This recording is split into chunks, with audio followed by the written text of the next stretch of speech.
Você já se questionou sobre os anjos mencionados nas Escrituras? Esses seres espirituais despertam curiosidade e fascinação em muitas pessoas. Hoje, iremos explorar de maneira mais profunda o papel de dois anjos notáveis, Gabriel e Miguel. Também analisaremos o intrigante personagem de Lúcifer, que se tornou Satanás. Prepare-se para descobrir mais sobre esses seres celestiais e sua importância nas narrativas bíblicas. A primeira pergunta que surge é: quem são os anjos? Vamos recorrer às Escrituras.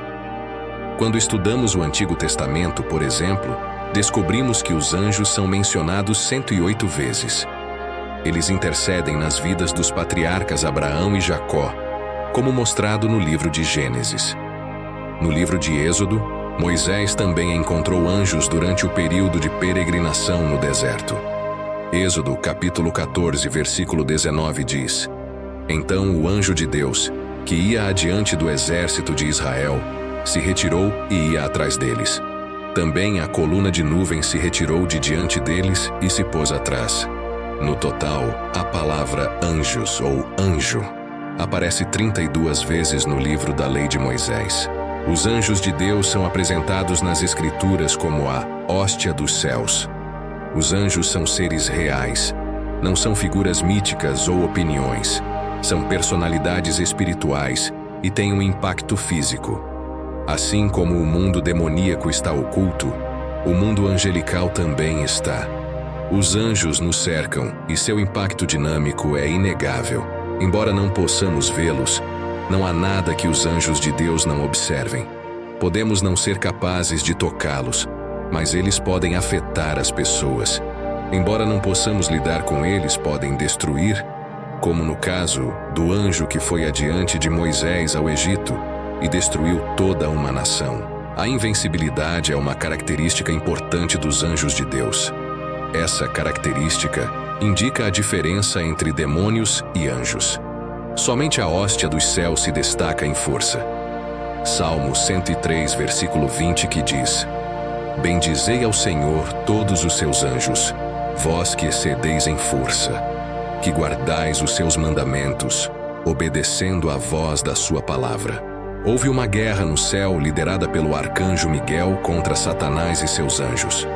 Deus usou seus anjos para enfrentar o exército caído de Satanás, que não conseguiu vencer, e não havia mais lugar ou espaço para ele no céu.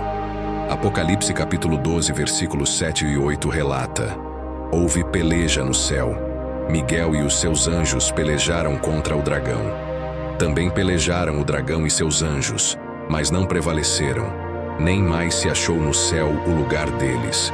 E foi expulso o grande dragão, a antiga serpente chamado Diabo e Satanás, que engana todo o mundo. Ele foi atirado para a terra, e com ele, os seus anjos. No mundo, os anjos nunca falharam. Não há nada que possa se levantar contra você que se iguale à força deles. Eles formam os guarda-costas mais benéficos dos redimidos. Além de se destacarem na força física, os anjos também brilham na inteligência. A viúva de Noé e a sabedoria do rei Davi são comparadas à sabedoria dos anjos. Samuel capítulo 14, versículo 20 diz: Pois como o anjo de Deus, assim é a sabedoria do meu Senhor, para saber tudo o que há na terra. Discutimos aqui seus nomes e posições. Os anjos têm diferentes posições, e nosso Senhor até usou um termo militar em relação a eles. Quando Jesus estava prestes a ser levado no jardim, Pedro pegou uma espada e tentou protegê-lo. Aquele que veio a amar Jesus disse em Mateus capítulo 26, versículo 53: Ou pensas tu que eu não poderia agora orar a meu Pai e que ele não me daria mais de 12 legiões de anjos? A palavra legião era uma designação militar romana que se referia a cerca de 6.000 soldados. Em sentido geral, provavelmente o maior grupo de anjos é o que podemos chamar de anjos comuns. Na maioria das vezes em que os anjos são mencionados na Bíblia, esses anjos não identificados são os que estão sendo referidos. Falar de anjos comuns pode parecer contraditório, Pois como esses seres extraordinários podem ser considerados algo comum? No entanto, em certo sentido, essa designação é apropriada quando os contrastamos com as várias classes ou ordens únicas de anjos mencionadas na Bíblia. Os querubins são a primeira ordem angelical a aparecer nas Escrituras. Eles aparecem logo após a queda de Adão e Eva da graça. Gênesis 3 relata os eventos no Jardim do Éden, onde Adão e Eva poderiam ter estendido suas mãos e comido da árvore da vida, vivendo para sempre. Após violarem o mandamento de Deus, de não comer da árvore do conhecimento do bem e do mal, Adão e Eva foram expulsos do paraíso terrestre. O Senhor Deus colocou poderosos querubins a leste do Jardim do Éden, juntamente com uma espada flamejante, para proteger o caminho para a árvore da vida. Curiosamente, a aparição subsequente dos querubins na palavra de Deus está relacionada à recuperação do que foi perdido. Moisés recebeu instruções claras e específicas sobre como fazer diversos objetos que seriam usados no tabernáculo, conforme descrito em Êxodo 25. O primeiro objeto mencionado é a Arca da Aliança, onde Deus prometia encontrar-se e comunicar-se com Moisés. E o que Deus escolheu para colocar sobre o propiciatório? Ele escolheu imagens dos querubins em ouro. Êxodo capítulo 25, versículos 18 e 20 diz: Farás também 2 querubins de ouro, e os farás nas 2 extremidades do propiciatório. Farás um querubim na extremidade de uma parte, e o outro querubim na extremidade da outra parte. De uma só peça com o propiciatório, fareis os querubins nas 2 extremidades dele. Os querubins estenderão as suas asas por cima, cobrindo com elas o propiciatório. As faces deles, uma defronte da outra. A palavra serafim, em hebraico, significa queimante ou ardente. O capítulo 6 de Isaías descreve os serafins. O profeta Isaías registrou sua gloriosa visão. No ano em que morreu o rei Uzias, eu vi o Senhor assentado sobre um alto e sublime trono, e as abas de suas vestes enchiam o templo. Serafins estavam por cima dele. Cada um tinha 6 asas. 2 cobriam o rosto, 2 cobriam os pés, e com as outras 2 ele voava. E clamavam uns para os outros, dizendo: Santo, Santo, Santo é o Senhor dos exércitos, toda a terra está cheia da sua glória. Isaías reconheceu imediatamente que não tinha direito de estar na presença santa de Deus, e ele confessou isso. Ai de mim, estou perdido porque sou um homem de lábios impuros, e habito no meio de um povo de impuros lábios, e os meus olhos viram o Rei, o Senhor dos exércitos. Então, um dos serafins voou até Isaías com uma brasa viva nas mãos, que ele havia tirado do altar. Com um tenaz, ele tocou os lábios de Isaías com a brasa e disse: Agora que isto tocou os teus lábios, o teu pecado foi removido, e a tua culpa está perdoada. Outro grupo particular de anjos são os 4 seres viventes. Assim como os serafins, eles possuem 6 asas e estão cheios de olhos ao redor e por dentro. Eles não cessam de proclamar: Santo, Santo, Santo é o Senhor Deus, o Todo-Poderoso, aquele que era, que é e que há de vir. Apocalipse capítulo 5, versículos 7 e 19. Os retrata em uma atitude de adoração e louvor. Embora em Apocalipse 15, eles também participem do derramamento da ira de Deus sobre as pessoas impenitentes. Arcanjo Miguel é um cargo angelical ocupado por apenas um anjo, conforme registrado nas Escrituras.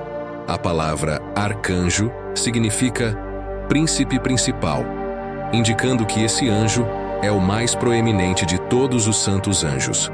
O nome do arcanjo é Miguel, cujo significado é quem é como Deus. Muitas vezes nas Escrituras, homens que receberam visitas angelicais quiseram adorar a criação em vez do Criador. Portanto, é maravilhoso e grandioso que o nome do arcanjo Miguel nos convide a direcionar nossa atenção para o Deus Todo-Poderoso. O profeta Daniel nos apresenta a Miguel. Daniel estava orando, e Deus enviou uma resposta por meio de um mensageiro que foi impedido em seu caminho até que Daniel testemunhasse. Daniel capítulo 10, versículo 13 relata: Mas o príncipe do reino da Pérsia me resistiu por 21 dias. Porém eis que Miguel, um dos primeiros príncipes, veio para ajudar-me, e eu fiquei ali com os reis da Pérsia. Portanto, Miguel teve que lutar para garantir a livre passagem da palavra de Deus. Toda vez que o vemos, ele está envolvido em algum tipo de batalha espiritual. Em seu papel como guerreiro, Miguel tem um dever especial com Israel. Em Daniel capítulo 10, versículo 21 e capítulo 12, versículo 1, ele é chamado de príncipe dessa nação. Ao estudarmos a história antiga e moderna, podemos perceber que Gabriel e Miguel são dois anjos mencionados nas Escrituras com funções específicas. Miguel é chamado de arcanjo e é descrito como um guerreiro que defende Israel. Em Judas capítulo 1, versículo 9, é relatado que Miguel teve uma disputa com o diabo sobre o corpo de Moisés, mas com a ajuda do Senhor, Miguel prevaleceu. Ele é considerado o principal herói de Deus. Quanto a Gabriel, seu nome significa poderoso de Deus. Ele é conhecido por desempenhar o papel de mensageiro divino em várias ocasiões. No livro de Daniel, Gabriel aparece para fornecer revelações sobre eventos futuros do reino de Deus. Ele aparece a Daniel para explicar o significado de suas visões. No Novo Testamento, Gabriel é enviado por Deus para dar importantes notícias. Ele aparece a Zacarias para anunciar o nascimento de João Batista e, posteriormente, a Maria em Nazaré para anunciar o nascimento de Jesus. Gabriel desempenha um papel crucial na comunicação das mensagens de Deus sobre o reino e o Messias. Quanto a Lúcifer, descobrimos em Isaías capítulo 14, versículo 12, que esse é o nome original do anjo que se tornou Satanás. Lúcifer era um nome associado à sua posição original de destaque no céu. No entanto, devido ao seu orgulho e desejo de se exaltar acima de Deus, ele foi lançado à terra. Atualmente, ele é descrito como o príncipe deste mundo e é conhecido por vários nomes, incluindo o diabo, Satanás, o acusador e o enganador. Além disso, nas Escrituras, também são mencionados outros grupos de anjos, como os santos, os vigias e os santos anjos. Esses termos referem-se a categorias menores de anjos com funções específicas. É importante lembrar que a compreensão dos anjos com base nas Escrituras é limitada, e há muito mistério em torno desses seres espirituais. Acreditamos na existência deles como mensageiros e servos de Deus, cumprindo seus propósitos e desempenhando várias funções. Peço a você que se inscreva em nosso canal e deixe seu like.